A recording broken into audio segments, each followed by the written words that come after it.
Hello friends, welcome to crazy GK trick. दोस्तों, NTPC exam को ध्यान में रखते हुए जीएस की हमारी वीडियो मॉक टेस्ट सीरीज चल रही है और आज के इस वीडियो में हम 5वां मॉक टेस्ट लगाने वाले हैं। लगातार हमारी ये 20 वीडियो की सीरीज है। 20 मॉक टेस्ट लगाएंगे हम एग्जाम से पहले। डेली सुबह 7:30 बजे एग्जाम तक हम ये मॉक टेस्ट लगाने वाले हैं। आपको एक भी मॉक टेस्ट स्किप नहीं करना है। हर एक मॉक टेस्ट आपको अपनी गलती बताएगा। सेल्फ एनालिसिस के थ्रू आप अपने स्कोर को लगभग 25 से 30% यहाँ पर बढ़ा सकते हैं। जो भी स्टूडेंट लास्ट तक टिकेगा, मतलब लास्ट मॉक टेस्ट तक मेरे साथ जाएगा, 100% वो एग्जाम को क्रैक करेगा। इससे पहले 3 मॉक टेस्ट कंप्लीट हो चुके हैं। अगर आपने वो मॉक टेस्ट नहीं लगाएं तो आप प्लेलिस्ट को फॉलो कर लीजिए, वहां से आप प्रीवियस मॉक टेस्ट को भी लगा सकते हैं। अच्छा, लेक्चर स्टार्ट करें उससे पहले कुछ ज़रूरी इंस्ट्रक्शन है इस टेस्ट को लगाने के लिए। पहले एक बार जल्दी से हम वो कवर कर लेते हैं, फिर हम टेस्ट की तरफ चलेंगे। पहला, सीरियस बनो। बिस्तर पर लेटे हो तो उठ जाओ। हमको बैठना है टेबल कुर्सी पर, ठीक है। कोई भी टाइम पास वीडियो नहीं होगा। तुम्हारा रियल प्रैक्टिस टेस्ट है, क्योंकि जिस तरीके से तुम प्रैक्टिस करोगे उसी तरीके से पेपर में परफॉर्मेंस होने वाली है। तो पहला चीज़ समझ में आ गया, हमको बिस्तर पर लेटे लेटे वीडियो नहीं देखना है। टेबल कुर्सी पकड़ लो, टेबल कुर्सी पर बैठकर हमको ये वीडियो कंप्लीट करना है, ये टेस्ट लगाना है। दूसरा रूल ये है कि 1 से 40 तक कॉपी के अंदर एक नंबरिंग कर लो। जो भी आपका क्वेश्चन सही हो रहा है या गलत हो रहा है, आपको यहाँ पर टिक करते हुए चलना है। पहला क्वेश्चन अगर सही होता है तो टिक कर दीजिएगा, दूसरा क्वेश्चन गलत हो रहा है तो गलत करना है, तीसरा क्वेश्चन सही हो रहा है तो सही करना है टिक हमको, ठीक है। लास्ट में हम पूरा स्कोर देखेंगे हमारा कि हम कितना स्कोर कर पा रहे हैं। इसमें मैंने कुछ आपके लिए टारगेट भी रखा है। अगर आप 30+ स्कोर कर लेते हो, विच मीन्स एनटीपीसी सीबीटी 1 आपका लगभग निकल ही गया है। अगर आपका स्कोर 25 से 30 के बीच में है तो आप बाउंड्री लाइन पर हो। थोड़ी सी मेहनत की आपको ज़रूरत है, तो जो गलती हो रही है उसको पहचानो और प्रैक्टिस करो। और 25 से अगर कम स्कोर आ रहा है आपका तो घबराना नहीं है, अभी भी समय है। अच्छे से रिवीजन करो।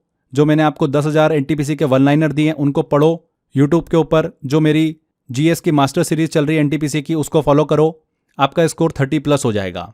तीसरा रूल है, एक बार में आपको पूरा टेस्ट लगाना है। टुकड़ों टुकड़ों में मत बांट देना इसको कि 10 क्वेश्चन तो हमने सुबह लगा लिए, 15 क्वेश्चन शाम को लगा लिए, तो ऐसे नहीं चलेगा। जैसा एग्जाम हॉल में बैठते हो ना, वैसे ही पूरा मॉक टेस्ट लगाना है, एक बार में, बिना रुके, बिना डिस्ट्रैक्शन के साथ में। क्लियर?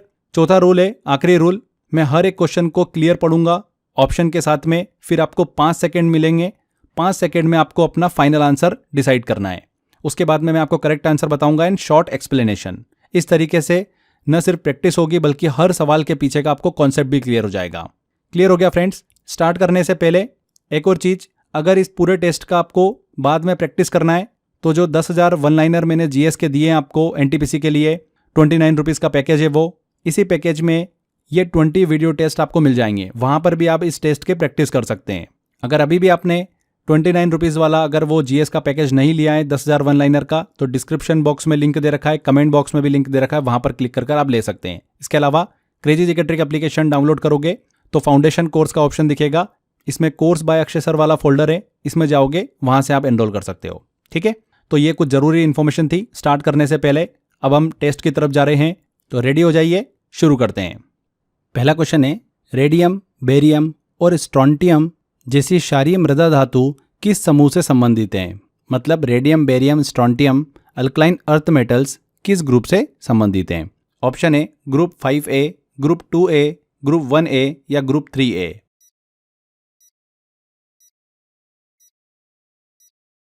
तो इसका करेक्ट आंसर है group 2A। Radium, barium, strontium तीनों ही अल्कलाइन अर्थ मेटल्स हैं जो कि पीरियोडिक टेबल के ग्रुप 2A में आते हैं। ग्रुप 2A की खासियत क्या होती है कि इन एलिमेंट्स के आउटर शेल में 2 वैलेंस इलेक्ट्रॉन होते हैं और ये आसानी से इलेक्ट्रॉन खोकर +2 ऑक्सीडेशन स्टेट में आते हैं। पानी और एसिड से मॉडरेट रिलेशन दिखाते हैं और बेसिक ऑक्साइड बनाते हैं। इसी वजह से इन्हें अल्कलाइन अर्थ मेटल्स कहते हैं। अगला क्वेश्चन है, आईपी एड्रेस 132.156.132.156 किस नेटवर्क क्लास का है? ऑप्शन है class A, class B, class C या class D.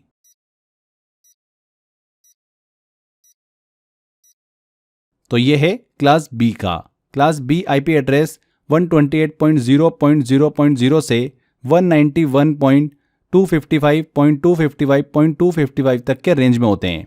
Class B addresses के पहले 2 ऑक्टेट्स जो होते हैं नेटवर्क आइडेंटिफिकेशन के लिए यूज़ किए जाते हैं। यहाँ पर दिया गया आईपी एड्रेस जो है वो इसी रेंज में आता है, इसीलिए यह क्लास बी का एड्रेस है। अगला क्वेश्चन है, किस पंचवर्षीय योजना में भोजन, कार्य और उत्पादकता का नारा इस्तेमाल किया गया था? फूड, वर्क एंड प्रोडक्टिविटी का।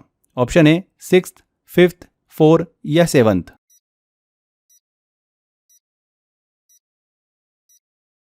करेक्ट आंसर है यहाँ पर 5th 5 ईयर प्लान में। भारत की 5वीं पंचवर्षीय योजना की शुरुआत 1974 में हुई थी, जो कि 1979 तक चली थी। इस योजना का मुख्य नारा था फूड, वर्क एंड प्रोडक्टिविटी, मतलब कृषि उत्पादन बढ़ाना ताकि भूख और गरीबी कम हो, बेरोजगारी को घटाने के लिए रोजगार सृजन करना और हर क्षेत्र में उत्पादन क्षमता को बढ़ावा देना। ये योजना जो थी गरीबी हटाओ जैसे नारों के साथ शुरू की गई थी। ये नारा इंदिरा गांधी द्वारा दिया गया था। नेक्स्ट क्वेश्चन लेते हैं। किस अधिनियम द्वारा भारतीयों की शिक्षा पर 1 लाख रुपए प्रतिवर्ष खर्च करने का प्रावधान ब्रिटिश गवर्नमेंट द्वारा किया गया? ऑप्शन ए 1813 का चार्टर अधिनियम, 1833 का चार्टर अधिनियम, 1853 का चार्टर अधिनियम या 1873 का चार्टर अधिनियम।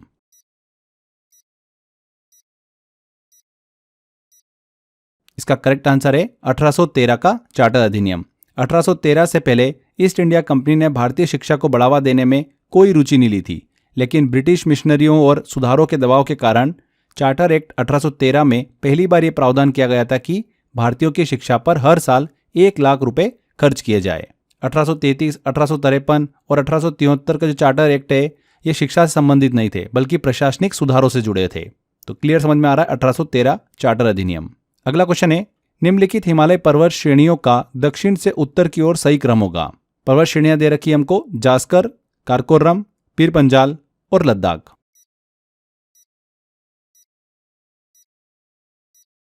तो हिमालय पर्वत श्रृंखला को दक्षिण से उत्तर दिशा में कई हिस्सों में बेसिकली बांटा गया है। अगर दक्षिण से उत्तर की ओर अगर हम देखें तो पीर पंजाल सबसे दक्षिण में है, फिर जास्कर उत्तर में आती है, उससे उत्तर में आती है फिर जास्कर के उत्तर में लद्दाख एंड फिर सबसे उत्तर में आती है कारकोरम।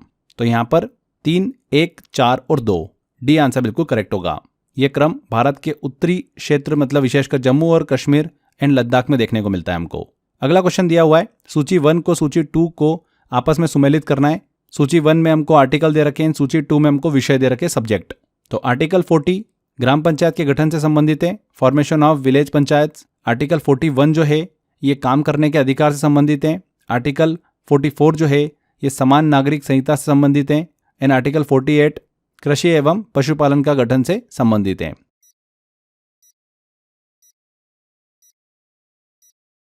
तो बिल्कुल सामने सामने हमको करेक्ट मैच दिख रहा है। तो 1, 2, 3, 4 यहाँ पर सीक्वेंस होगा जो कि ए वाले ऑप्शन में हमको दिख रहा है। नेक्स्ट है, संविधान के किस आर्टिकल के अंतर्गत न्यायालयों द्वारा संसद की कार्यवाहियों की जांच करना प्रतिबंधित किया गया है? ऑप्शन है आर्टिकल 127, 122, 126 या फिर 139।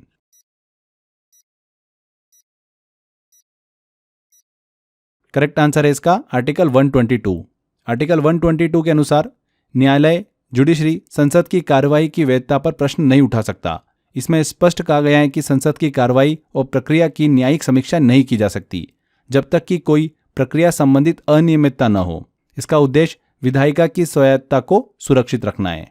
इससे संसद को अपने कार्यों को स्वतंत्र रूप से करने की संवैधानिक गारंटी भी मिलती है। ये संसद और न्यायपालिका के बीच संतुलन और सीमा निर्धारण करता है, आर्टिकल नंबर 122।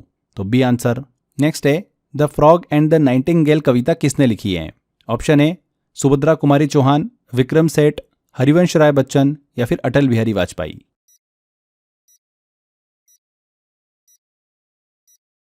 यहां पर करेक्ट आंसर होगा विक्रम सेठ। विक्रम सेठ एक प्रसिद्ध भारतीय लेखक और कवि हैं जिन्होंने अंग्रेजी में कई प्रसिद्ध रचनाएं लिखी हैं। उनकी कविता the frog and the nightingale एक मॉडर्न फैबल है, यानी एक शिक्षाप्रद कहानी है जो जानवरों के जरिए इंसानों की दुनिया की सच्चाई बताती है। यहां पर बी आंसर सही होगा विक्रम सेठ। नेक्स्ट है, निम्नलिखित में से कौन सा युग्म गलत ढंग से सुमेलित है? लैक्टोज, मिल्क, स्टार्च, अंडे की जर्दी, एग यॉक, फ्रुक्टोज अंगूर, माल्टोज गेहूं मक्का और जो।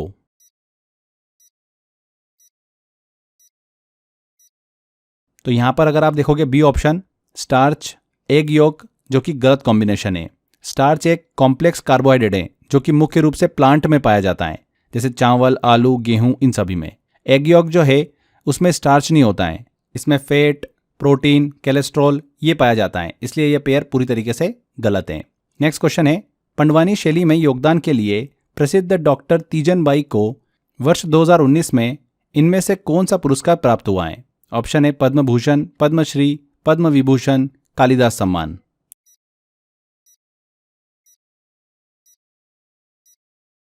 तो डॉक्टर तीजन बाई को वर्ष 2019 में पद्म विभूषण से सम्मानित किया गया था। तीजन बाई भारत की एक प्रसिद्ध लोक गायिका और कलाकार हैं जो पंडवानी नामक पारंपरिक शैली में प्रदर्शन करती हैं। पंडवानी एक लोक नाट्य शैली है जिसमें महाभारत की कहानियां गायन और अभिनय के माध्यम से प्रस्तुत की जाती हैं। डॉक्टर तीजन बाई का संबंध भारत के छत्तीसगढ़ राज्य से है। इनको साल 2019 में भारत सरकार ने पद्म विभूषण से सम्मानित किया था, जो कि भारत का दूसरा सबसे बड़ा नागरिक सम्मान है। C answer. निम्नलिखित में से कौन सा तत्व एक उपधातु है? लोहा, ऑक्सीजन, सोडियम या फिर सिलिकॉन?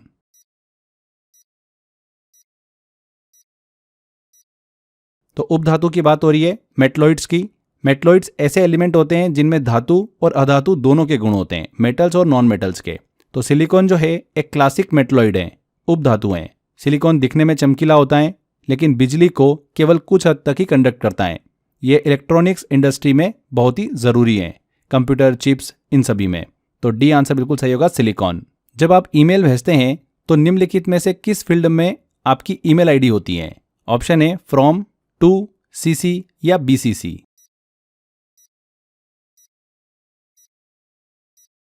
इसका करेक्ट आंसर होगा फ्रॉम फील्ड में। फ्रॉम फील्ड में सेंडर की ईमेल आईडी होती है जो यह शो करती है कि ईमेल किसने भेजा है। टू फील्ड में रिसीवर की ईमेल आईडी होती है। सीसी और बीसीसी जो फील्ड होती है रिसिपेंट्स को भेजे गए डुप्लीकेट ईमेल को इंडिकेट करती हैं। यहाँ पर फ्रॉम फील्ड ए आंसर बिल्कुल सही होगा। निम्नलिखित में से कौन सा फसल आमतौर पर इंडो गैंगटिक मैदान में नहीं उगाया जाता? राइस, व्हीट, शुगर केन या फिर टी?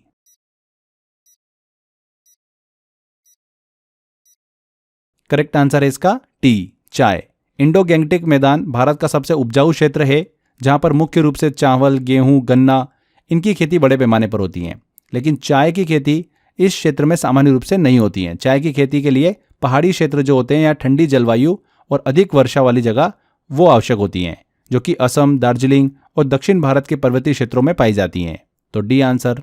इनमें से कौन सा द्वीप गुफा मंदिरों के लिए प्रसिद्ध है? आलियावेट, बूचड़, वेलिंगटन या एलिफेंटा?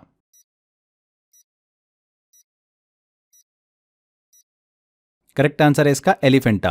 एलिफेंटा द्वीप जो है आइलैंड भारत के महाराष्ट्र राज्य के मुंबई के पास स्थित हैं। ये द्वीप अपनी गुफा मंदिरों के लिए बहुत ही प्रसिद्ध हैं। यहाँ की गुफाएं विशेष रूप से भगवान शिव की मूर्तियों और उनके जीवन से जुड़े शिल्पकला के लिए प्रसिद्ध हैं। एलिफेंटा की गुफाओं को यूनेस्को की विश्व धरोहर का दर्जा प्राप्त है। D answer. भारतीय संविधान में राष्ट्रपति पर महाभियोग चलाने की प्रक्रिया किस देश के संविधान से ली गई है? Option A USA, Britain, Russia या फिर फ्रांस?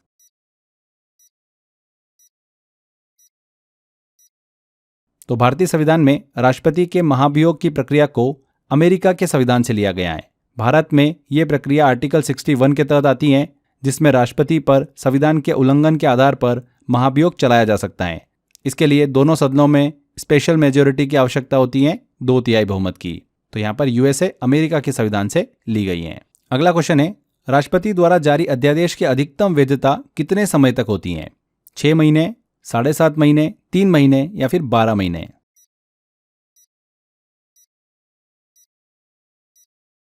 करेक्ट आंसर है इसका 7.5 महीने, 7.5 मंथ्स। राष्ट्रपति द्वारा जारी जो ऑर्डिनेंस होता है, अध्यादेश होता है, उसकी अधिकतम वैधता 6 सप्ताह और 6 महीने होती हैं, यानी कुल 7.5 महीने।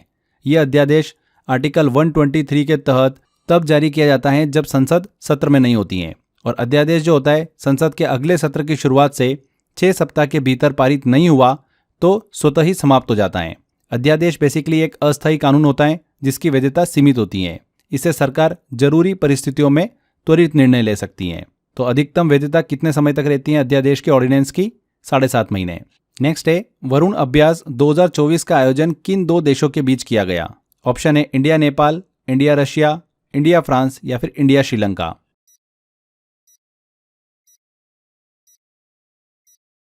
तो वरुण अभ्यास की बात करें, जो कि एक बायलैटरल नेवल एक्सरसाइज है, इंडिया और फ्रांस के मध्य आयोजित की जाती हैं। 2024 में भी इन दोनों देशों के बीच आयोजित की गई, इंडिया और फ्रांस के बीच में। यह इसका 22 एडिशन था। एक द्विपक्षीय नौसैन्य अभ्यास है जिसका आयोजन 2024 में भूमध्य सागर में किया गया। यहाँ पर सी आंसर। द्वैत शासन की शुरुआत सबसे पहले किस अधिनियम के तहत हुई थी? ऑप्शन है मॉर्ले मिंटो सुधार, मॉन्टेक चेम्सफोर्ड सुधार, साइमन कमीशन योजना या फिर गवर्नमेंट ऑफ इंडिया एक्ट 1935?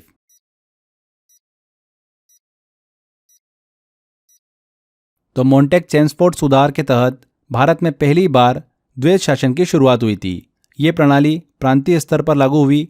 इसमें सब्जेक्ट्स को रिवाइज्ड और ट्रांसफर्ड दोनों भागों में बांटा गया, गवर्नर के अधीन और भारतीय मंत्रियों के अधीन। यह ब्रिटिश शासन में भारतीय भागीदारी की सीमित शुरुआत थी। संविधान में आज यूनियन स्टेट पावर शेयरिंग को 7 शेड्यूल द्वारा कंट्रोल किया जाता है। द्वैध शासन की प्रेरणा ब्रिटिश संविधान से ली गई है। इसकी शुरुआत सबसे पहले किस अधिनियम के तहत हुई थी? मोंटेक-चेम्सफोर्ड सुधार के तहत। B answer. सिख धर्म के लिए सामाजिक सुधार आंदोलन निरंकारी आंदोलन के संस्थापक कौन थे? बाबा दयाल दास, बाबा गुरमीत देव, श्री सोहन सिंह या फिर बाबा बालक सिंह?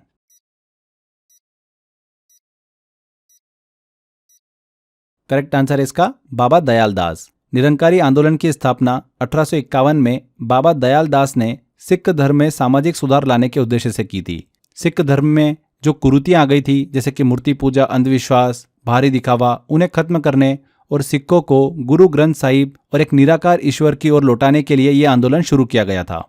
इसे निरंकारी क्यों कहा गया? क्योंकि बाबा दयाल दास केवल निराकार ईश्वर की पूजा करने को सही मानते थे। उन्होंने कहा था कि ईश्वर एक है और वह बिना रूप हैं, फॉर्मलेस हैं। तो सिख धर्म के लिए सामाजिक सुधार आंदोलन निरंकारी आंदोलन के संस्थापक कौन थे? बाबा दयाल दास। नेक्स्ट है, इनमें से किसने उच्चतम न्यायालय के न्यायाधीश तथा लोकसभा अध्यक्ष के पदों को सुशोभित किया है? ऑप्शन है एम हिदायतुल्ला, के.एस. हेगड़े, सुब्बा राव या पी.एन. भगवती।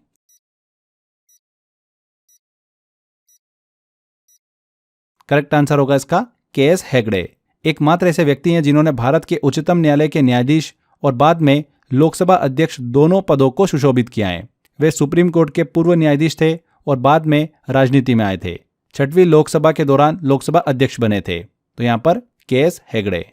यहाँ पर आगे बढ़ें, 20 सेकंड के अंदर जल्दी से मैं एक छोटी सी इन्फॉर्मेशन आपको दे देता हूँ। लास्ट टाइम के लिए एनटीपीसी का कंप्लीट पैकेज हमने आपके लिए अवेलेबल करा दिया है। जीएस, मैथ्स एंड रीजनिंग तीनों की यहाँ पर आपको ई बुक मिल जाएगी इस पैकेज के अंदर। मैथ्स के टॉपिक वाइज आपको यहाँ पर ई बुक मिल जाएगी विद सॉल्यूशन के साथ में। ऐसे रीजनिंग की भी मिल जाएगी एंड जीएस के आपको यहाँ पर लास्ट टाइम रिवीजन के लिए 1 लाइनर दिए गए हैं। तो 64 रुपीज़ का पैकेज है मात्र ये। आप ले सकते हैं इसको। डिस्क्रिप्शन बॉक्स और कमेंट बॉक्स में लिंक दे रखा है। इसके अलावा क्रेजी जीके ट्रिक एप्लीकेशन में जाएंगे, फाउंडेशन कोर्स में कोर्स बाय अक्षय सर वाला फोल्डर दिखेगा, इसमें जाएंगे तो ये पैकेज आपको मिल जाएगा। इसमें डेली एक मॉक टेस्ट भी हम आपके लिए अवेलेबल करा रहे हैं, जिससे कि आप सेल्फ एनालिसिस कर सकते हैं, प्रैक्टिस कर सकते हैं। तो एक छोटी सी इन्फॉर्मेशन थी। चलिए, आपदा जोखिम प्रबंधन के लिए बीमा कराने वाला देश का पहला राज्य कौन सा है?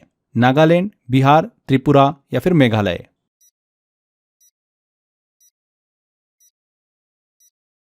तो करेक्ट आंसर है इसका नागालैंड। नागालैंड आपदा जोखिम प्रबंधन के लिए बीमा कराने वाला देश का पहला राज्य बन गया है। यहां पर ए आंसर नागालैंड करेक्ट होगा। नेक्स्ट है, कंप्यूटिंग के नोबेल पुरस्कार के रूप में जाना जाने वाला एम टर्निंग अवार्ड 2024 किसे दिया गया? जेफरे हिंटन और यान लेकुन, एंड्रयू बार्टो और रिचर्ड सटन, एलन के और जॉन मैकार्थी या फिर टिम बर्नर्स-ली और विंड सेर्फ?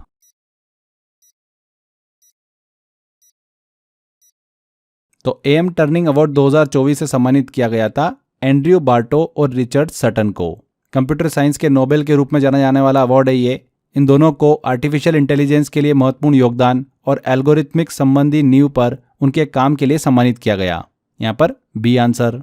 नेक्स्ट है, आवर्त सारणी के उस समूह की पहचान करें जिससे आयरन संबंधित हैं। ऑप्शन है ग्रुप 8, ग्रुप 6, ग्रुप 5 या ग्रुप 7?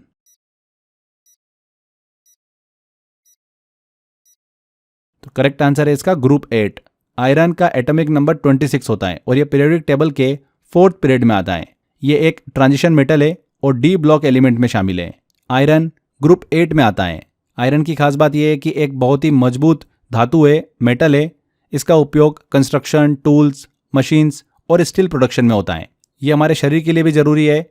हीमोग्लोबिन का मुख्य हिस्सा जो होता है वो आयरन होता है। तो ग्रुप 8 का हिस्सा है आयरन।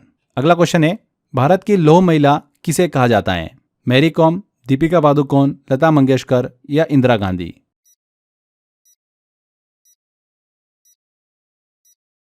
तो आयरन लेडी ऑफ इंडिया कहा जाता है इंदिरा गांधी को। भारत की पहली महिला प्रधानमंत्री थी और उन्हें उनके साहसिक फैसलों और सशक्त नेतृत्व के लिए आयरन लेडी ऑफ इंडिया कहा जाता है। थायरोक्सिन हार्मोन की कमी से इनमें से कौन सा रोग होता है? ऑप्शन है डायबिटीज, दूसरा है घेंगा रोग, तीसरा है हाइपरटेंशन मतलब उच्च रक्तपात या फिर मोटापा।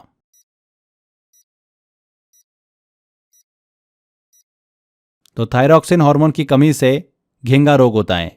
थायरॉक्सिन एक महत्वपूर्ण हार्मोन होता है जो कि थायराइड ग्लैंड द्वारा शरीर में बनाया जाता है।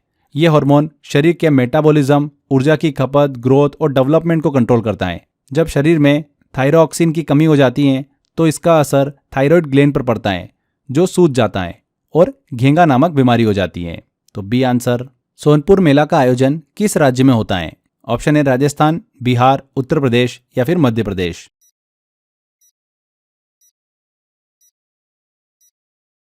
तो सोनपुर, जिसे एशिया का सबसे बड़ा पशु मेला कहा जाता है, बिहार राज्य के सोनपुर नगर में आयोजित किया जाता है। यह मेला मुख्य रूप से कार्तिक पूर्णिमा के समय शुरू होता है और कई सप्ताह तक चलता है।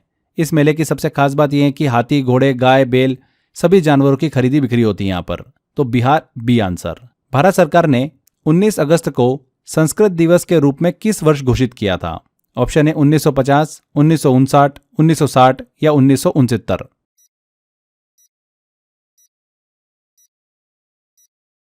देखिए, ये ऐसा क्वेश्चन है कि जो एग्जामिनर अप्रोच करता है कि आप क्वेश्चन को गलत करो, बट कभी कभी हमको स्मार्टली प्ले करना होता है। ऐसे क्वेश्चन को अगर आपको नहीं पता है तो स्किप कर दो, कोई दिक्कत नहीं है, बट गलत टिक मत करो। भारत सरकार ने 1969 में 19 अगस्त को संस्कृत दिवस के रूप में घोषित किया था, 1969 में। नेक्स्ट क्वेश्चन है, संचार को अनअधिकृत पहुंच से बचाने के लिए इनमें से किसका उपयोग किया जाता है? अनऑथराइज्ड एक्सेस से कम्युनिकेशन को प्रोटेक्ट करने के लिए इनमें से किसका उपयोग किया जाता है? ऑप्शन है POP3, SMTP, HTTPS या फिर इंक्रिप्शन।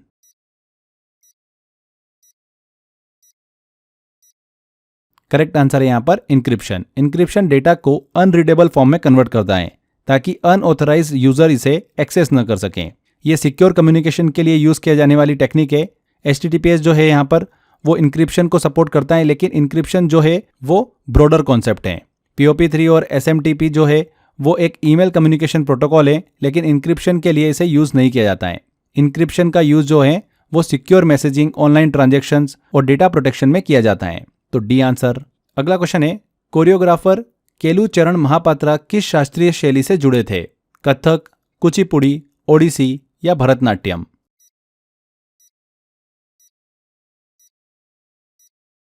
करेक्ट आंसर है इसका ओडिसी। केलू चरण महापात्रा भारत के महानतम ओडिसी क्लासिकल डांसर हैं और कोरियोग्राफर भी हैं। उन्हें ओडिसी नृत्य को पुनर्जीवित करने और अंतर्राष्ट्रीय पहचान दिलाने का श्रेय दिया जाता है। ओडिसी डांस की बात करें तो ये भारत के ओडिशा राज्य का एक शास्त्रीय नृत्य है। इसमें भाव, मुद्रा और संगीत का सुंदर मेल होता है। यह नृत्य मुख्य रूप से भगवान जगन्नाथ को समर्पित है। ये क्वेश्चन बहुत बार एग्जाम में रिपीट भी हुआ है और हर बार एग्जामिनर जो है ये क्वेश्चन पूछता ही है, तो ध्यान रखिएगा, सी आंसर ओडिसी। अगला क्वेश्चन है, नीचे दिए गए विटामिन और उनके रासायनिक नाम को सही से जोड़ो।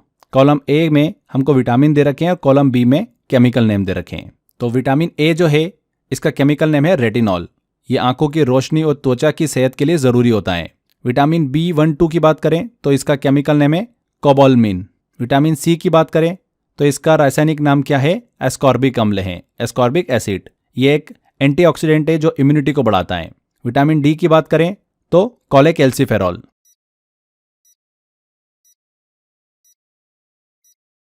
यह हड्डियों को मजबूत रखने में हेल्प करता है। तो यहाँ पर बिल्कुल सामने सामने मैच हो रहे हैं सभी, तो ABCD ये सीक्वेंस होगा हमारा, जो कि बी वाले ऑप्शन में दिख रहा है। अगला क्वेश्चन लेते हैं, इनमें से किस फुटबॉल टीम ने डूरंट कप 2024 जीता है? ऑप्शन है मोहन बगान, Kerala blaster, north east United या मुंबई सिटी।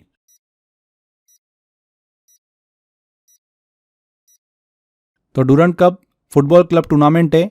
2024 में नॉर्थ ईस्ट यूनाइटेड ने फाइनल में मोहन बगान को हराकर पहला डूरंट कप खिताब जीता है। यह इसका 133वां संस्करण था। इसकी शुरुआत 1888 में हुई थी। सबसे सफल टीम कौन सी है डूरंट कप की? मोहन बगान है, जिन्होंने 17 बार यह खिताब जीता है, मोस्ट सक्सेसफुल टीम। बट 2024 में मोहन बगान को हराकर नॉर्थ ईस्ट यूनाइटेड ने पहली बार डूरंट कप का खिताब जीता है। तो सी आंसर। भीमराव अंबेडकर की प्रतिमा स्टैच्यू ऑफ सोशल जस्टिस का किस राज्य में अनावरण किया गया? ऑप्शन है तमिलनाडु, महाराष्ट्र, आंध्र प्रदेश या Odisha.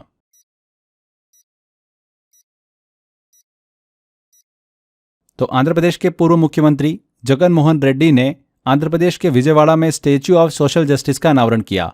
Statue of social justice Bhimrao Ambedkar की प्रतिमा है। इस प्रतिमा की कुल ऊंचाई 206 फीट है। तो भीमराव अंबेडकर की प्रतिमा स्टैच्यू ऑफ सोशल जस्टिस का अनावरण आंध्र प्रदेश में किया गया। C answer. Book friends India's closest strategic partners किसने लिखी हैं? ऑप्शन ए विवेक सिंह, श्री राम चोलिया, अंबिका श्रीवास्तव या नरेंद्र शर्मा।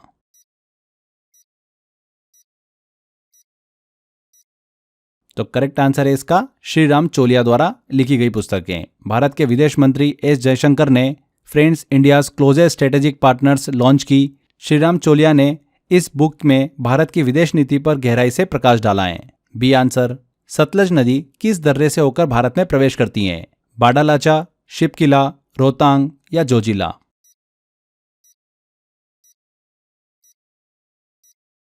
करेक्ट आंसर है इसका शिपकिला। सतलज नदी हिमालय से निकलकर तिब्बत क्षेत्र में बहती हैं और भारत में हिमाचल प्रदेश के शिपकिला दर्रे से प्रवेश करती हैं। ये दर्रा भारत तिब्बत सीमा पर स्थित है। सतलज नदी भारत में प्रवेश करने के बाद पंजाब और पाकिस्तान होते हुए सिंधु नदी इंडस रिवर में मिलती हैं।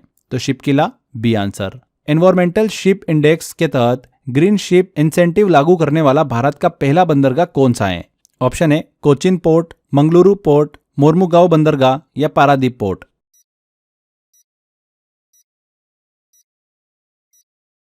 तो करेक्ट आंसर है इसका मोर्मुगांव बंदरगाह। पर्यावरण जहाज सूचकांक एनवायरमेंटल शिप इंडेक्स एक अंतर्राष्ट्रीय मानक है जो समुद्री जहाजों द्वारा उत्पन्न प्रदूषण की मात्रा को मापता है और आकलन करता है। गोवा में स्थित मोर्मुगांव बंदरगाह जो है एनवायरमेंटल शिप इंडेक्स के तहत ग्रीन शिप इंसेंटिव लागू करने वाला भारत का पहला बंदरगाह बन गया है। तो सी आंसर। दुनिया के सबसे ऊंचे रेलवे पुल का निर्माण किस नदी पर किया गया? सतलज, व्यास, चिनाब या झेलम।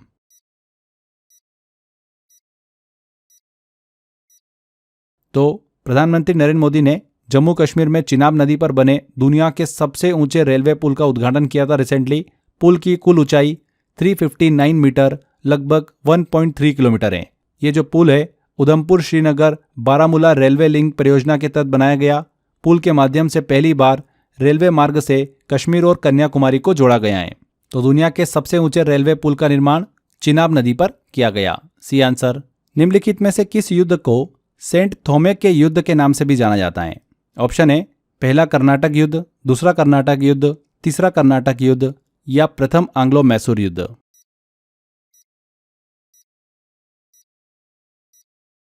तो बैटल ऑफ सेंट थोमे 1746 ईस्वी में फर्स्ट कर्नाटिक वॉर के दौरान लड़ा गया था। यह युद्ध फ्रेंच ईस्ट इंडिया कंपनी और ब्रिटिश ईस्ट इंडिया कंपनी के बीच दक्षिण भारत में लड़ा गया था। यह युद्ध मुख्यतः मद्रास और आसपास के क्षेत्र पर नियंत्रण को लेकर था। सेंट थोमे आज का चेन्नई क्षेत्र है। यह युद्ध बेसिकली भारत में यूरोपीय शक्तियों के बीच औपनिवेशिक संघर्ष का शुरुआती हिस्सा था। तो यहाँ पर फर्स्ट कर्नाटक युद्ध। A answer. भारतीय राष्ट्रीय कांग्रेस के प्रथम अधिवेशन में कितने प्रतिनिधि ने भाग लिया था? ऑप्शन ए 69, 72, 82 और 78।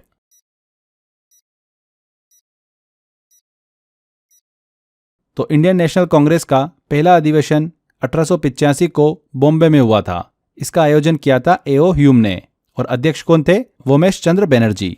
इस अधिवेशन में 72 प्रतिनिधियों ने भाग लिया था। 72। B answer. भारत में क्रिप्स मिशन के समय ब्रिटिश प्रधानमंत्री कौन थे? Stafford Cripps, Ramsay MacDonald, Clement Attlee या विंस्टन चर्चिल।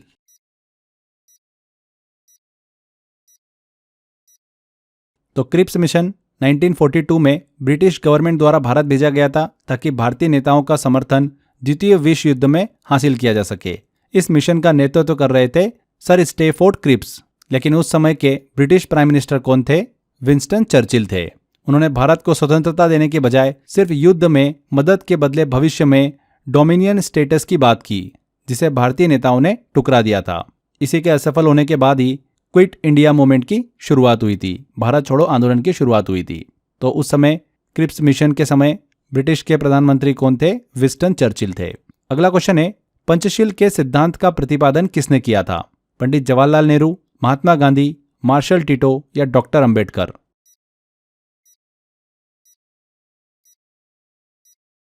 तो इसका करेक्ट आंसर है पंडित जवाहरलाल नेहरू। पंचशील यानी 5 principle of peaceful coexistence Bharat और चीन के बीच 1954 में एक समझौते के तहत स्थापित किए गए थे। इन सिद्धांतों को भारत की ओर से पंडित जवाहरलाल नेहरू और चीन की ओर से जोउ एनलाइन ने पेश किया था। आगे चलकर ये सिद्धांत जो थे अंतर्राष्ट्रीय सम्मेलनों और गुट निरपेक्ष आंदोलन जो था उसका आधार भी बने। तो पंडित जवाहरलाल नेहरू द्वारा प्रतिपादन किया गया था। तो ये 40 क्वेश्चन हमारे यहाँ पर कंप्लीट होते हैं। आई होप आपने ज़्यादा से ज़्यादा क्वेश्चन बिल्कुल सही करे होंगे। जिन भी स्टूडेंट्स ने 1000 अगर वन लाइनर को ध्यान से पढ़ा होगा और जो भी मैंने क्वेश्चंस अभी यूट्यूब पे सॉल्व कराए मास्टर वीडियो सीरीज़ के अंतर्गत, उन्होंने सारे क्वेश्चन बड़ी आसानी से बना लिए होंगे। अब आपको करना ये है कि जो भी आपका स्कोर आया है उसको कमेंट बॉक्स में कमेंट करिएगा। पता चलेगा इससे कि आपका स्कोर क्या चल रहा है, और अपने साथ ईमानदार रहिएगा। जो भी आपका फाइनल स्कोर है वही कमेंट करिएगा, जिससे आप नेक्स्ट टाइम अपने स्कोर को इम्प्रूव कर सके।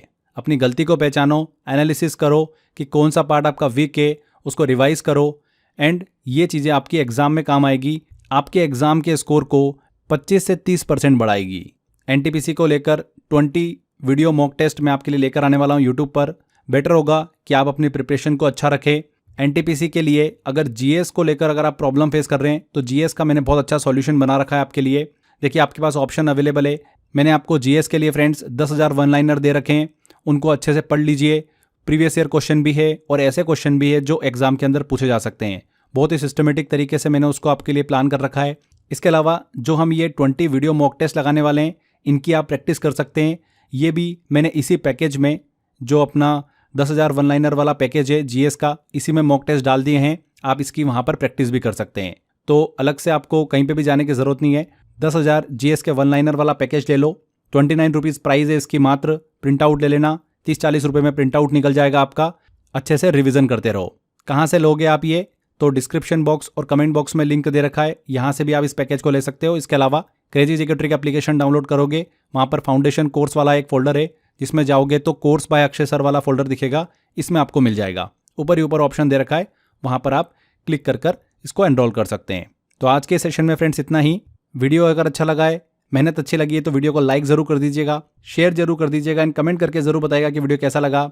अगर अभी तक आपने चैनल को सब्सक्राइब नहीं कराएं तो सब्सक्राइब कर लीजिए। मिलते हैं अगले वीडियो में। Till then, bye bye.